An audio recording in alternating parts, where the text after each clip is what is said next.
अब एक ये फर्स्ट पार्ट से ही एक क्वेश्चन है कि हाँ sir. Prove that n cube minus n is divisible by 6। ठीक है, तो जैसा कि हमने उस दिन देखा था कि जब भी हमें हिंट मिल जाएगी डिविजिबल बाय 2 डिविजिबल बाय 3, तो उस केस में हम n को एज्यूम कर लेंगे 6m प्लस r या जैसे 2m plus r, depending on किससे डिविजिबल है। तो यहाँ पे 6 से बोल रहा है तो हम इसको 6m प्लस r ले लेते हैं।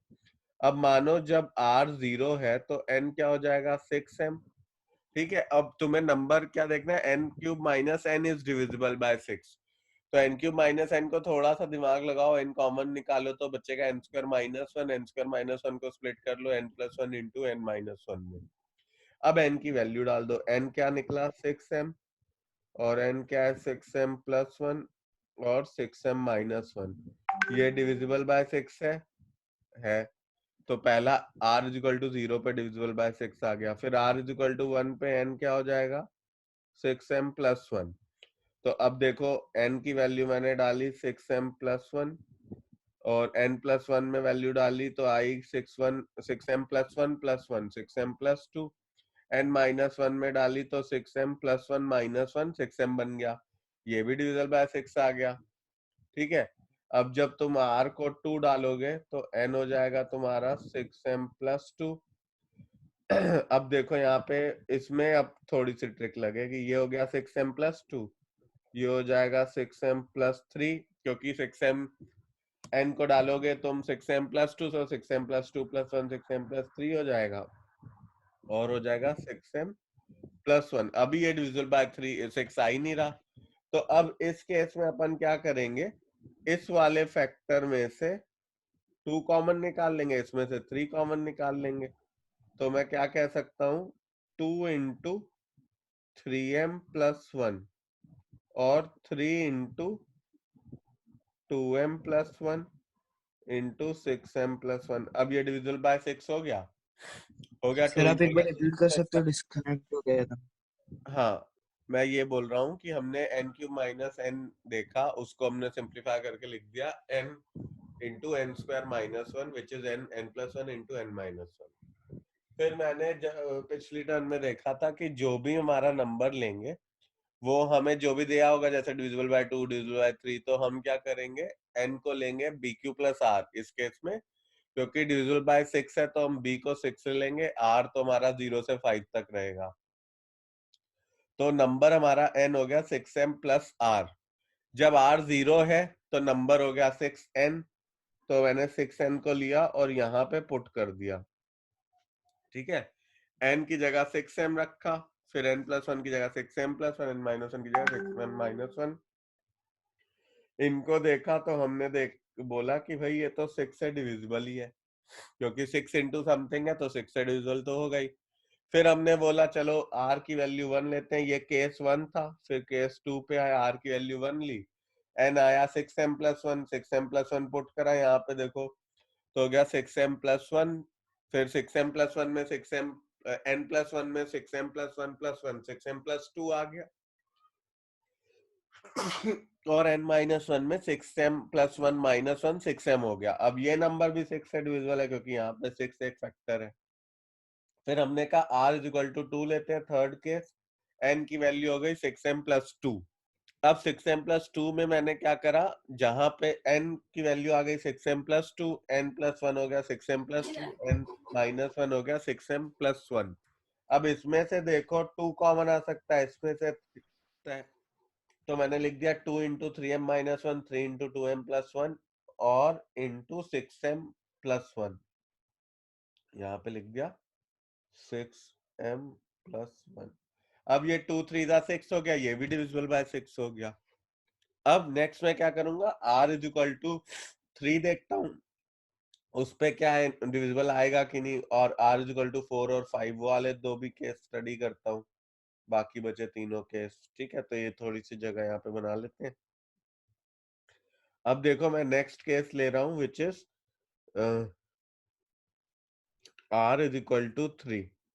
ठीक, r इज इक्वल टू 3 पे n क्या हो जाएगा 6m प्लस थ्री। अब n की जगह मैं लिखता हूँ 6m plus three, n plus one की जगह मैं लिख सकता हूँ 6m प्लस फोर, और n-1 की जगह लिख सकता हूँ 6m minus two plus two, ठीक है। 6m plus 3 minus 1, 6m plus 2। अब यहाँ पे 3 कॉमन आ जाएगा, 2m प्लस 1, यहाँ पे मान लो 2 कॉमन निकाल लो, तो 3m plus 2 into 6m plus 2। ये डिविजल बाय 6 है क्योंकि यहाँ पे 2 भी और 3 भी है। ऐसे ही r इज इक्वल टू 4 को स्टडी करो, वो 6m प्लस 4 हो जाएगा। n की वैल्यू पुट करो, n की जगह 6m प्लस 4, n प्लस 1 हो जाएगा 6m प्लस 5, n माइनस 1 हो जाएगा 6m प्लस 3। यहाँ पे 2 कॉमन आ जाएगा, 2 कॉमन आया तो मैं लिख सकता हूँ इसकी जगह 3m प्लस 2, ये आ जाएगा 6m प्लस 5, और यहाँ से 3 कॉमन लेके 2m प्लस 1, ठीक है। और अब last case r is equal to 5 ले लो, तो हो जाएगा 6m प्लस 5, राइट।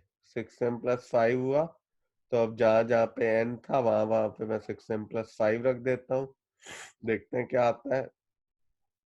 तो हो जाएगा 6m प्लस 5 n की जगह, फिर 6m प्लस 5 प्लस 1, और 6m प्लस 5 माइनस 1, तो 6m प्लस 4 हो जाएगा।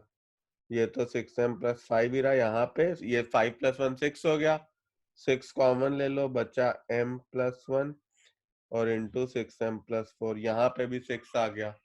तो in all the cases we can see कि n क्यूब माइनस n जो है वो 6 से डिविजिबल होगा। अब नेक्स्ट क्वेश्चन में बोल रहा है prove that x and y are both odd positive integers, then x square plus y square is even but not divisible by 4। ठीक है, तो दो पॉजिटिव इंटीजर जो ऑड हो हम ले लेते हैं, एक 2a प्लस 1 और एक ले लेते हैं 2b प्लस 1। ये x ले लेते हैं और इसको y ले लेते हैं। ऑड पॉजिटिव इंटीजर है, 2 into something will be even, plus 1 होके ऑड हो जाएगा। तो हमने x ले लिया 2a प्लस 1, y ले लिया 2b प्लस 1। अब हमें दिखाना है कि जो मेरा x square plus Y square है वो इवन तो होगा बट 4 से डिविजिबल नहीं होगा। तो मैं क्या करूंगा, मैं सीधा सीधा x की वैल्यू डाल दो विच इज 2a प्लस 1, और y की वैल्यू डाल दो विच इज 2b प्लस 1। अब इसको फॉर्मूला डालो तो हो जाएगा 4a square plus 1 plus 4a plus 4b square plus 1 plus 4b। अब इसमें जो 4 वाले टर्म्स हैं वो एक साथ ले लो, 4a square plus 4a plus 4b square plus 4b plus 1 को 2 ले लो, 2 कर दो। अब इस सब में से 4 कॉमन आ जाएगा, a square plus a plus b square by plus b plus 2। अब देखो ये इवन तो है बट क्योंकि प्लस 2 है तो not divisible by 4, right. Even तो आया क्योंकि 4 into something will be even, और उसमें अगर 2 ऐड कर दोगे तो इवन ही आएगा। बट क्योंकि 2 ऐड हो रहा है तो 4 से डिविजिबल नहीं हो पा रहा, राइट। हमें यही प्रूव करना था कि ये जो X square plus Y square है वो इवन तो होगा but not divisible by 4। X Y की value 2a plus 1 2b plus 1 इसलिए ली क्योंकि जब भी हम ऑड नंबर लेते हैं तो वो इवन प्लस 1 हो जाता है। सबसे छोटा इवन क्या नंबर होगा, 2 इंटू दैट नंबर इवन हो जाएगा। 4 भी ले सकते हो, 8 भी ले सकते हो, 16 भी ले सकते हो, कुछ भी ले सकते हो, बट उस केस में बस आंसर तुम्हारा और बड़ा होता जाएगा। जो सबसे छोटा ऑड नंबर होता है वो आप 2a प्लस 1 लेते हो। जैसे सबसे छोटा इवन नंबर भी तो हम 2a मानते हैं ना, हम 8 थोड़ी मानते हैं। तो अगर इवन 2 है तो 2a प्लस 1 ऑड हो जाएगा, तो इसलिए हम इसको 2a प्लस 1 और 2b प्लस 1 लेते हैं। अब हमने एक टाइप के क्वेश्चंस करे जो यूक्लिड डिवीजन लेमा के थे। अब नेक्स्ट टाइप ऑफ क्वेश्चन जो हम करने जा रहे हैं that is on fundamental theorem of arithmetic. उससे रिलेटेड अपन कुछ कुछ क्वेश्चंस करेंगे। सबसे पहले एक चीज, एक कॉन्सेप्ट अगर हमने कभी सुना हो तो एक तो प्राइम नंबर्स होते थे, राइट, और एक होते थे कॉम्पोजिट नंबर, शायद कभी बचपन में सुने हो। कंपोजिट नंबर वो नंबर हो जाते हैं जो खुद से, वन से और उसके अलावा भी देर आर सम फैक्टर्स, जो इसके फैक्टर में वो खुद तो आएगा ही, 1 भी आएगा ही, and there might be some more factors. Prime number में क्या होता है, वो नंबर जो अपने से और उस 1 से ही डिविजिबल होते हैं वो प्राइम होते हैं। उसके अलावा सारे नंबर कॉम्पोजिट नंबर होते हैं, लीविंग 2। 2 इज को प्राइम, क्योंकि 2 को को प्राइम लिया जाता है। फॉर एग्जाम्पल अगर मैं कहूं 10, 10 एक कॉम्पोजिट नंबर होगा क्योंकि वो 2 से, 1 से और 5 से डिविजिबल है। ठीक है, अब इसमें एक नंबर का एक क्वेश्चन जरूर आता है, एक नंबर का क्वेश्चन जरूर आता है जिसमें क्या होता है कि हमें क्वेश्चन में इस तरह का दे रखा होगा कि 5 इंटू 11 इंटू 13 प्लस 13, और हमें कहेगा prove that this number is a composite number. ठीक है, तो या हमसे कहेगा show that each of the following number is a composite number. तो अगर इसको मुझे कॉम्पोजिट नंबर दिखाना है तो क्या करूंगा, मैं ये बोल रहा हूँ कि अभी हमें कुछ टाइप ऑफ क्वेश्चंस, जो नेक्स्ट टाइप ऑफ क्वेश्चंस है उसमें आता है कि find that this number is composite और नॉट। तो ऐसे नंबर लिख रखा होगा 5 into 11 into 13 plus 13, prove that it is composite. तो अब इन क्वेश्चन में क्या करना होता है, पहले तो हमें पता होना चाहिए कॉम्पोजिट नंबर क्या और प्राइम नंबर क्या है। प्राइम नंबर वो नंबर होते हैं जो नंबर खुद से और 1 से डिविजिबल हो सके। कॉम्पोजिट नंबर वो नंबर होते हैं जो उसके प्राइम के अलावा सब कुछ कॉम्पोजिट है। तो दैट मीन्स कि वो 1 और खुद से तो डिविजिबल होंगे ही, उसके अलावा भी देयर विल बी 1 और more factors, those numbers are composite number. So यहाँ पे जैसे 5 इंटू 11 इंटू 13 प्लस 13 है, अगर मैं 13 कॉमन ले लूं तो क्या हो जाएगा, यहाँ बचेगा 5 इंटू 11 और यहाँ बचेगा 1, तो हो गया 13 इंटू 55 प्लस 1, हो गया 13 इंटू 56। अब इसको मैं लिख सकता हूँ 13 इंटू 8 इंटू 7, तो 13 इंटू 2 इंटू 2 इंटू 7, तो इसके कई फैक्टर हो गए, that means it is a composite number. ठीक है, इस टाइप का एक नंबर का एक क्वेश्चन जरूर आएगा एमसीक्यू में, बताओ ये कॉम्पोजिट है कि प्राइम है कि कुछ भी लिख रखा होगा। जब भी इस टाइप का नंबर दिखे तो वो कॉम्पोजिट क्वेश्चन नंबर होता है। एक बार ये नोट कर लो, फिर नेक्स्ट क्वेश्चन बताता हूँ जो आता है पेपर में। नेक्स्ट टाइप के क्वेश्चंस में क्या रहता है, बोलेगा कि show that number of the form 4 की power n where n belongs to natural number, n बड़ा n नेचुरल नंबर का सिंबल होता है, can never end with 0। Show that 4 की power n can never end with 0। अच्छा, अब मुझे ये बताओ, अगर कोई भी नंबर 0 से एंड होता है तो उसका मतलब है उसमें 2 और 5 के फैक्टर होंगे, तभी वो एंड हो सकता है। 2 और 5 होना चाहिए तभी वो नंबर विल एंड विद 0। अगर नहीं है तो नहीं हो सकता एंड विद 0, राइट। तो अभी यहाँ पे कह रहा है 4 की power n can never end with digit 0, show that. ठीक है, तो अब इस केस में मैं 4 की पावर n को 2 स्क्वायर लिख सकता हूं की पावर n, तो क्या हो जाएगा 2 की पावर 2n। अब 2 की power 2n will never contain 5 as a factor, correct. Hence 4 की power n will never end with 0। हमने क्या करा, हमें क्वेश्चन में दिया हुआ था show that any number of the form 4 power n where n belongs to n can never end with 0। तो हमने बोला कि ठीक है 4 की पावर n को हम 2 स्क्वायर की पावर n लिख लेते हैं, विच इज 2 की पावर 2n। अब n कुछ भी हो, 1 हो, 2 हो, 3 हो, 4 हो, 100 हो, 2 में तो हमेशा 2 के ही फैक्टर चलते रहेंगे ना। 2 की पावर 2n क्या होगा, अगर 1 लेता हूं तो 2 स्क्वायर हो जाएगा, अगर 2 लेता हूं तो 2 की पावर 4 हो जाएगा, अगर 3 लेता हूं तो 2 की पावर 6 हो जाएगा, ऐसे ही चलता रहेगा। बट ऐसा कोई भी नंबर नहीं होगा जिसमें 5 भी एक फैक्टर आ जाएगा, क्योंकि it will only be 2 into 2 into something, right. अगर ये 2 के ही पावर्स में रहेंगे तो फैक्टर भी तो उसके 2 ही रहेंगे ना। 2 की पावर 6 के क्या फैक्टर होंगे, 2 into 2 into 2 into 2 into 2 6 times. और अब अगर 2 की पावर 2n है तो उसमें कभी भी 5 एज अ फैक्टर आएगा ही नहीं। अगर 5 एज अ फैक्टर आया ही नहीं तो 4 की power n will never end with 0 in that case, right. अब इसी टाइप का दूसरा क्वेश्चन सेम लाइंस पे, प्रूव दैट 6 की power n where n belongs to n will never end with 0। तो इस केस में हम क्या करेंगे, 6 की पावर n को मैं 2 इंटू 3 की पावर n लिख सकता हूँ, विच इज वॉट 2 की पावर n इंटू 3 की पावर n, राइट। अब 2 की पावर n में हमेशा 2 ही रहेगा, कभी 5 नहीं आएगा। 3 की पावर n में 3 रहेगा, कभी 5 नहीं आएगा। तो अगर 5 ही नहीं आया तो 6 की power n will never end with 0। ये क्वेश्चन 1 या 2 नंबर के लिए आ सकता है और काफी बार आएगा भी, स्कूलों में भी आएगा। So make sure you get it right. Next topic है, उसमें क्या बोलता है कि अगर मानो दो नंबर्स हैं ए और बी, और उनके एचसीएफ और एलसीएम तो तुम निकाल ही लोगे, प्राइम फैक्टराइजेशन में हमने सीखा था। तो कुछ क्वेश्चन वैसे भी आते हैं, find HCF find LCM using prime factorization. अगर एचसीएफ आया और वो यूक्लिड बोलता है तो यूक्लिड ही यूज करना है, don't use any other method. अब जैसे एक फॉर्मूला है जो मैं आपको बताने वाला हूं कि अगर ए और बी दो नंबर हैं जिससे, और एचसीएफ उनका एचसीएफ है उन दो नंबर का, एलसीएम उन दो नंबर का एलसीएम है, तो there is a formula which says कि the product of two numbers will be equal to product of its HCF and LCM. So the product of two numbers will also be equal to product of their HCF and LCM. ये formula लिख लो। Again एक number का question इससे जरूर आएगा। तो question में क्या दे रखा होगा, HCF of two number is 23 and LCM is 1449। HCF दिया हुआ है 23, LCM है 1449।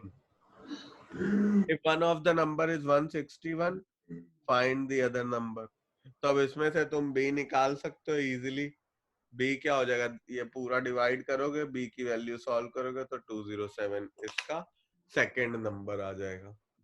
नेक्स्ट टॉपिक जो अब अपन लेंगे रियल नंबर्स में वो है word problems based on HCF and LCM. तो उसमें हमें सबसे पहले तो क्वेश्चन पढ़ के समझना होगा कि हमें एचसीएफ निकालना है कि एलसीएम निकालना है।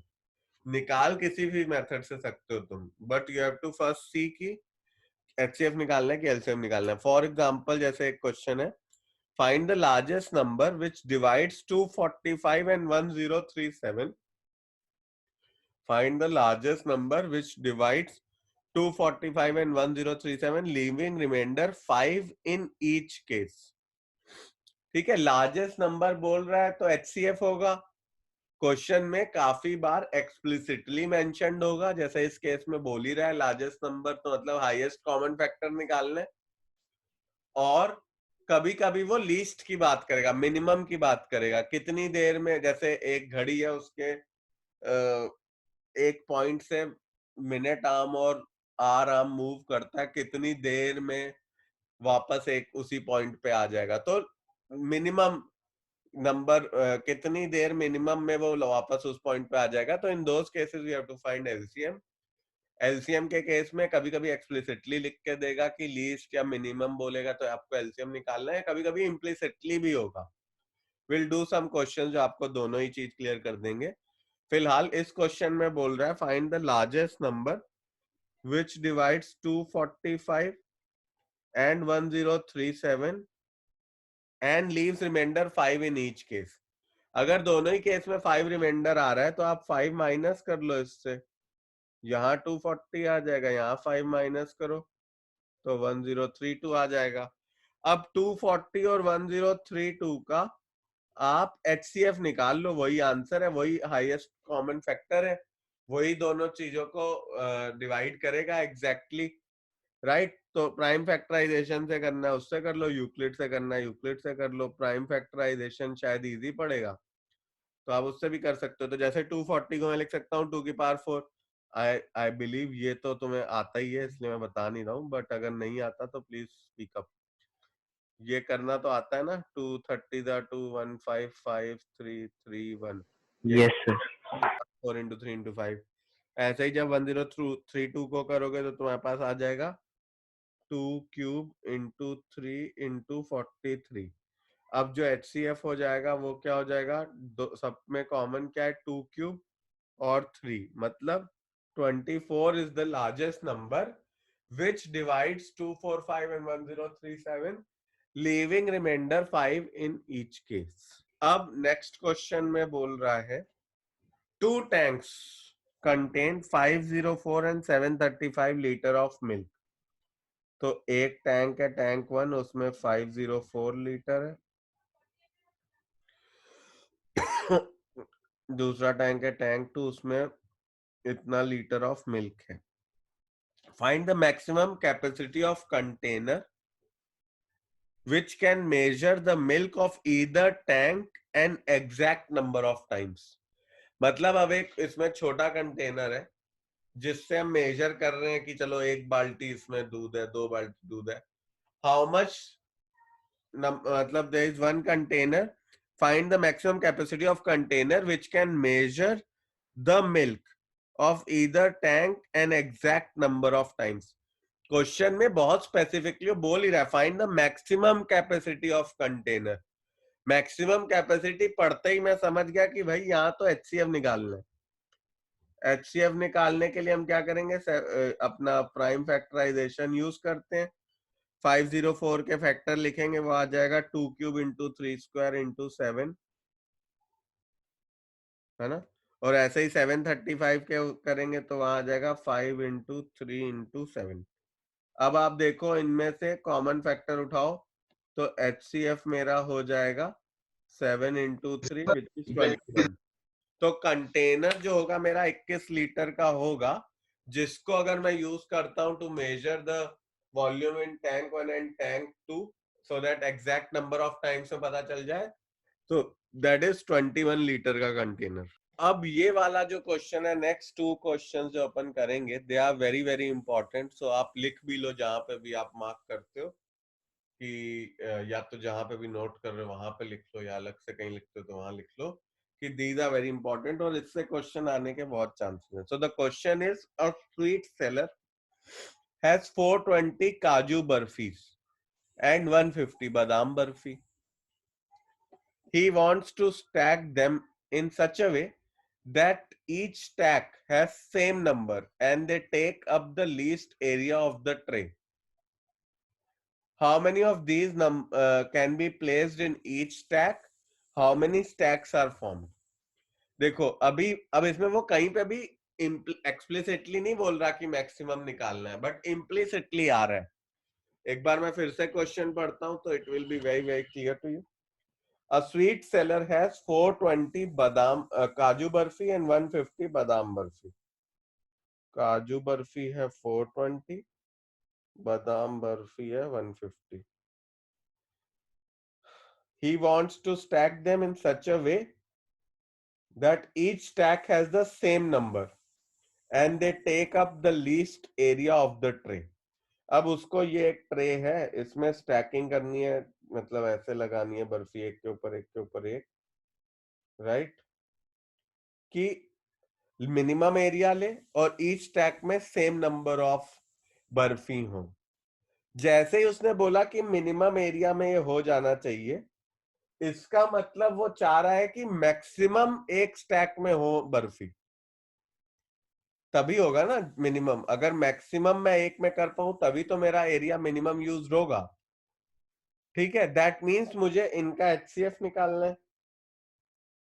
तो 420 का मैं HCF निकालने के लिए प्राइम फैक्टर करता हूं तो 2 स्क्वायर इंटू 3 इंटू 5 इंटू 7 आता है। 150 का मैं करता हूं तो 2 इंटू 3 इंटू 5 स्क्वायर आता है। अभी तो फैक्टर ही निकाले। अब HCF करूंगा तो देखो यहाँ पे 2 है, 3 है और 5 है, तो 30 आ गया मेरा HCF।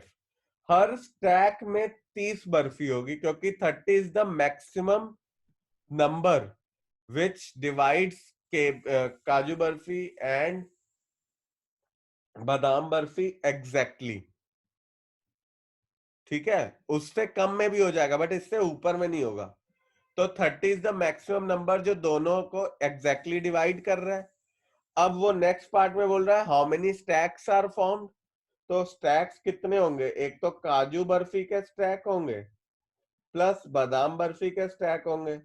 हर स्टैक में 30 बर्फी है तो कितने स्टैक आए, 420 बाय 30 14 स्टैक आए और यहाँ 150 बाय 30 5 स्टैक आए, टोटल स्टैक कितने हो गए 19।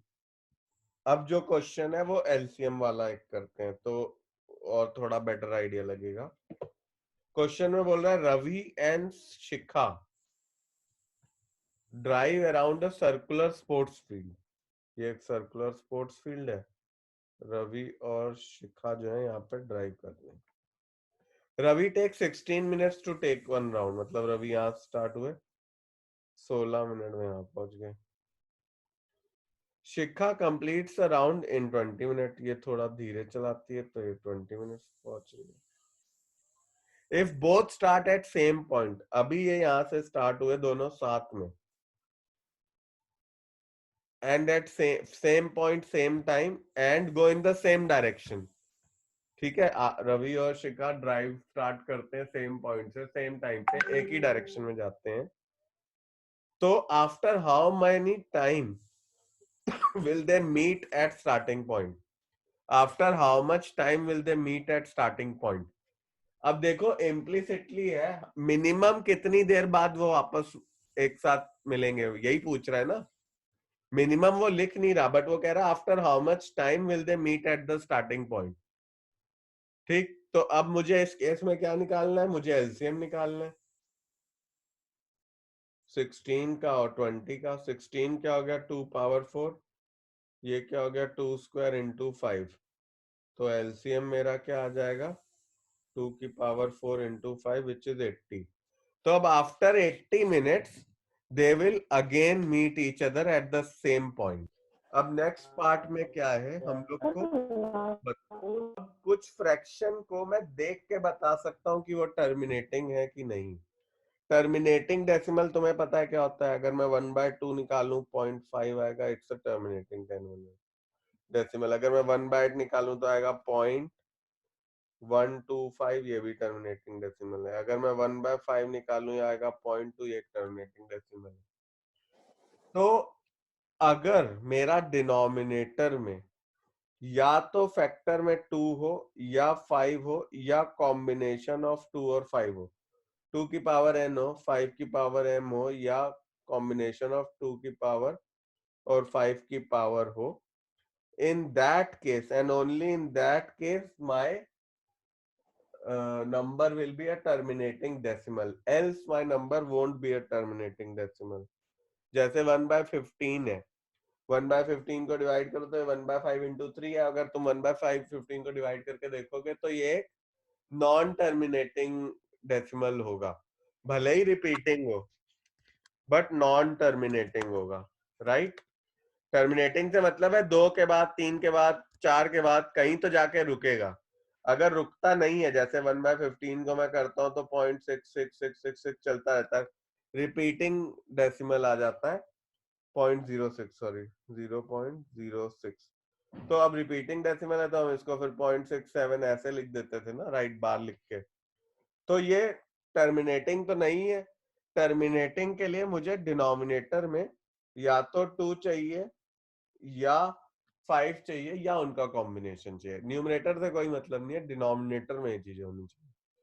फॉर एग्जांपल क्वेश्चन में अगर बोले बताओ ये टर्मिनेटिंग है कि नहीं, तो हम इसमें क्या करेंगे 33/50 को स्प्लिट कर देंगे 2 इंटू 25 विच इज 5 स्क्वायर। 2 और 5 के फैक्टर है, मतलब ये टर्मिनेटिंग डेसिमल है। अगर कभी ऐसा हुआ कि उसमें कुछ और भी आ रहा होगा तो नॉन टर्मिनेटिंग हो जाएगा। जैसे 17/90 है तो इसको मैं लिख सकता हूँ 17/3 इंटू 3 इंटू 2 इंटू 5। तो 2 और 5 तो है, बट क्योंकि 3 भी आ गए इसलिए ये नॉन टर्मिनेटिंग डेसिमल हो जाएंगे। ठीक है, ये एक कॉन्सेप्ट है जो आपको क्लियर हो जाना चाहिए। एक बार लिख लो अगर लिखना चाहो तो फटाफट, फिर मैं तुम्हें नेक्स्ट टाइप के क्वेश्चंस बताता हूँ। In next class we will talk about, वो 9th में नहीं करा था 0.32 बार का फ्रैक्शन में रिप्रेजेंट, सब टाइप के क्वेश्चंस करेंगे। नेक्स्ट क्लास में रियल नंबर्स खत्म कर देंगे, थोड़े से छोटे छोटे टॉपिक्स बचे होंगे वो ही करने हैं। और अब जो तुम्हें करना है 1B के वर्ड प्रॉब्लम सारे करने हैं, स्टार्टिंग फ्रॉम 3 से 27 तक सारे क्वेश्चंस कर लो, ऑल्टरनेट कर लो भले, बट कर सारे लो। और 3B है अभी, 3B के सारे ऑल्टरनेट इवन क्वेश्चंस कर लो और फिर नेक्स्ट क्लास में मिलते हैं, ठीक है? Okay sir.